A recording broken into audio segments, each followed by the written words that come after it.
Welcome back नाज़रीन। IG और Sindh police ने जो इस्तीफे दिए या फिर दरख्वास्तें दी छुट्टी की, ये मामला सुलझने का नाम नहीं ले रहा। ये कहा जा रहा है कि सिंध हुकूमत की ये रिट को चैलेंज किया गया। एक तरफ ये नैरेटिव है और दूसरी तरफ ये बात कही जा रही है कि सिंध हुकूमत ने खुद या फिर पीपल्स पार्टी का अगर मैं नाम लूं कि पीपल्स पार्टी की कहने पर यह काम किया गया या सीएम साहब के कहने पर यह काम किया गया। शिबली फराज साहब भी यही कहते नजर आए और सिंध हुकूमत का मौक़िफ़ आपने जाना कि सिंध हुकूमत कहती है कि ये इदारे इन्वॉल्व हैं और वफाकी इदारे इन्वॉल्व हैं। अब आफ्टर इन्वेस्टिगेशन पता चल जाएगा कि कौन इसका जिम्मेदार है।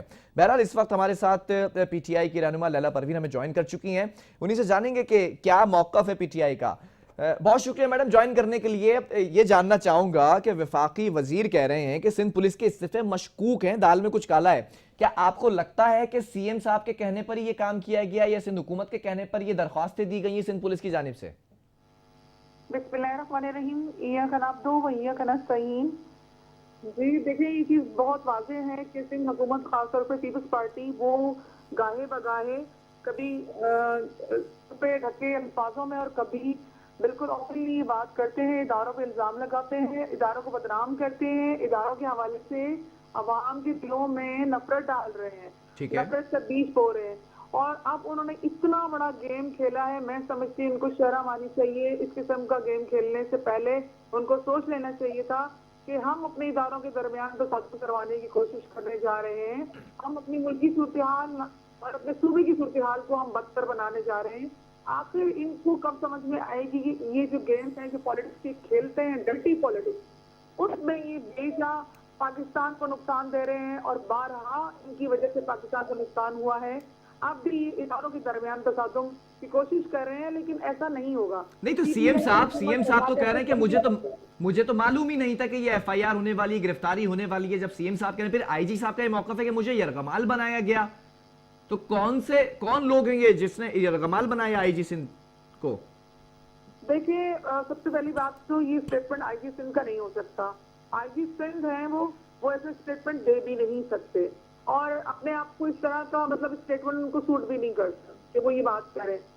ये सिर्फ और सिर्फ ये रंग देने की कोशिश की जा रही है सिंध में पीपल्स पार्टी के कहने पर, ये पीपल्स पार्टी के प्रेशर पर, ये पीपल्स पार्टी के सपोर्ट पर कि कुछ इदारे उन पर हावी हो रहे हैं और सिंध में हावी हो रहे हैं। उनको ये महसूस हो रहा है कि क्योंकि अब टाइम ये आ चुका है कि सिंध से पीपल्स पार्टी का बोरिया बिस्तर गोल होने जा रहा है। वो इस सूरत हाल से बचने के लिए जो है अवाम की सोचों का रुख मुख्तलिफ जावी की तरफ उन्होंने मोड़ने की कोशिश की है, जो कि नाकाम कोशिश है। अच्छा, एक तरफ ये भी पीपल्स पार्टी का मौक़िफ़ है और सिंध हुकूमत का कि आपके ही एमपीएज वहां पर पुलिस स्टेशन के बाहर और पुलिस स्टेशन में बैठकर एग्रेसिव हो गए थे और निशाने बना रहे थे और बातें कसी जा रही थी, तंज के निश्तर बरसाए जा रहे थे। यह भी कहा गया कि पुलिस को हरासा किया जा रहा था, प्रेशराइज किया जा रहा था कि एफआईआर कटनी चाहिए, नहीं तो फिर इसके खिलाफ एक्शन होगा। हाँ, तो देखें, एक बात मुझे बताएंगे, जो एक लीगल वे बनता है, एक लीगल एक चीज है, आपको एफआईआर काटनी चाहिए। अगर आप नहीं काट रहे, किसी के अंडर प्रेशर है या किसी के रोक में है, तो फिर हम उस पर आवाज तो उठाएंगे ना। एक चीज इलीगल हुई है तो आपको एफआईआर काटने में क्या मसला है? इसका मतलब ये है कि आप खुद या तो उनसे प्रेशराइज हो चुके हैं या उनसे मुतासिर हैं या तो फिर आपकी दोस्ती आ रही है। तो तीन ही चीजें होती हैं, या तो फिर आप उनके ही कहने पे लाए गए हैं। देखिए, पीपल्स पार्टी के हवाले से एक बात तो 101% कंफर्म है कि हमेशा पीपल्स पार्टी ने थानों को और ये तमाम जो पुलिस डिपार्टमेंट है, इसको हमेशा अपने अंडर रखा है, अपनी उंगलियों पे चलाया है और अपने कहने पर इन्होंने बहुत सारे पॉलिटिकल रिवेंज लिए हैं इस पुलिस से। देखिए, अभी बहुत पुराना वाकया नहीं है, राव अनवार का जो वाकया केस चल रहा है वो भी इसी केस की कड़ी है। जो वलीर में रहमान डकैत या अमन कमेटी के जो मामला थे, वहाँ जो सूरत हाल थी पुलिस थाने की, वो भी दुनिया के सामने है। तो इसमें कोई शक नहीं, दो राय नहीं है। नहीं, मुझे एक बात याद आ रही है लैला परवीन साहिबा, मुझे एक बात याद आ रही है। खान साहब भी जब गुज़िश्ता सालों कराची आए थे तो मज़ार क़ाइद पर कारकुनों ने भी नारेबाजी की थी। तो आप करें तो एफआईआर नहीं हो सकती, कोई और करे तो एफआईआर होनी चाहिए? नहीं, ऐसी बात नहीं है। नंबर एक तो देखिए, जो भी करेगा उसके खिलाफ होनी चाहिए। अगर तो उस वक्त इन लोगों को ये लगा तो वो करते, बिल्कुल, नंबर 1। नंबर 2, तो पीटीआई के कारकुनों ने उस वक्त मज़ार क़ाइद पर नारेबाजी की, ऑन रिकॉर्ड है वो वीडियो। मेरी बात सुने, जो कारकुनों में और लीडर्स में फर्क होता है ना, खान साहब ने नारेबाजी की, हमारे किसी मिनिस्टर ने, इनको राइट था, हमने इनको रोका नहीं, कर देते। मतलब उस पर तो कोई एक्शन नहीं हुआ, उस पर तो कोई वावेला नहीं हुआ, उस पर खुद आपको सरेंडर करना चाहिए था कि इस पर तो जो लोग हैं उस एक बात समझा रही हूँ, वो बात आप समझे। कारकुनों में और लीडरों में फर्क है। अच्छा। जो सफदर साहब है ना, वो कारकुन नहीं कहलाते, वो उस पार्टी के लीड पे बैठे हुए हैं।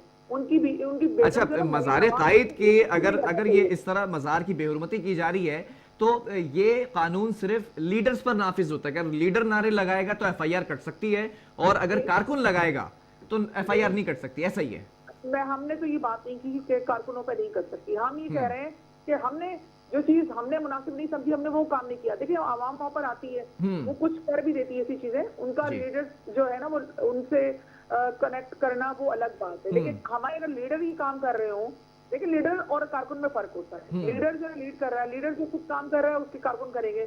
हाँ, सम टाइम ये होता है, लीडर अगर लीड कर रहा है तो लीडर ही चुप करा देता है कि नारेबाजी ना करो भाई, मज़ार का भी तकद्दुस पामाल हो रहा है। आप अगर वो वीडियो देखें जो मैंने भी देखी, उसमें हमारे जब उन्होंने नारेबाजी स्टार्ट की है तो खान साहब बाहर निकल आए हैं। आप नोटिस करें, आप देख लें दोबारा वीडियो।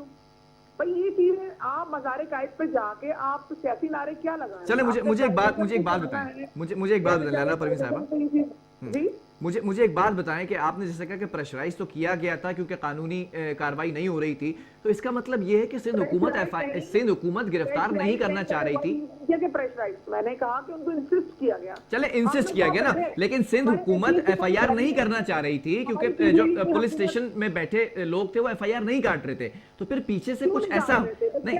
एक सवाल मेरा सुन ले, थोड़ा तवक्कुफ के साथ मेरा सवाल सुन ले कि जब पुलिस स्टेशन के अंदर एफआईआर नहीं काटी जा रही थी, इंसिस्ट किया गया ना बकौल आपके, तो फिर ऐसा क्या हुआ कि एफआईआर कटने पर मजबूर कर दिया गया और दरवाजा तोड़कर गिरफ्तार किया गया? तो ये तो फिर पुलिस वालों से पूछेगा ना, दरवाजा। तो पुलिस कह तो रही है कि यरगमाल बनाया था हमें, पुलिस का मौकफ है। अच्छा, एक बात बताऊं मैं आपको, एक तो ये जो मौकफ है ना, ये तो इनकी नाअहली का सरासर सबूत है। अच्छा, वो कोई मौकफ दे तो वो नाअहली है। आपके वुज़रा कोई मौकफ अपनाए। आपके वुज़रा कह रहे हैं कि ये जो कल दरख्वास्तें दी गई थी, ये दाल में कुछ काला है, मशकूक है। आपका मौकफ ऑथेंटिक है, उनके मौकफ के अंदर दाल में कुछ काला है। पूरी के पूरी यानी कि ऊपर से नीचे तक तमाम एक ही कंटेंट है, एक ही चीजें, बस जस्ट नाम और डिजिग्नेशन चेंज है और साइन चेंज है, सेम चीज चल रही है। तो भाई जाहिर सी बात है, कुछ तो हो रहा है ना अंदर। ये सिर्फ और सिर्फ ऑब्वियसली वो आफ्टर इन्वेस्टिगेशन मालूम हो जाएगा। आप बिलाल, आप बहुत समझदार हैं, आप एंकर हैं, आप आवाम की आवाज हैं। आप इस बात को समझिए और लोगों को भी समझाएं। ये इदारे के दरमियान तसासुम करना चाह रहे हैं।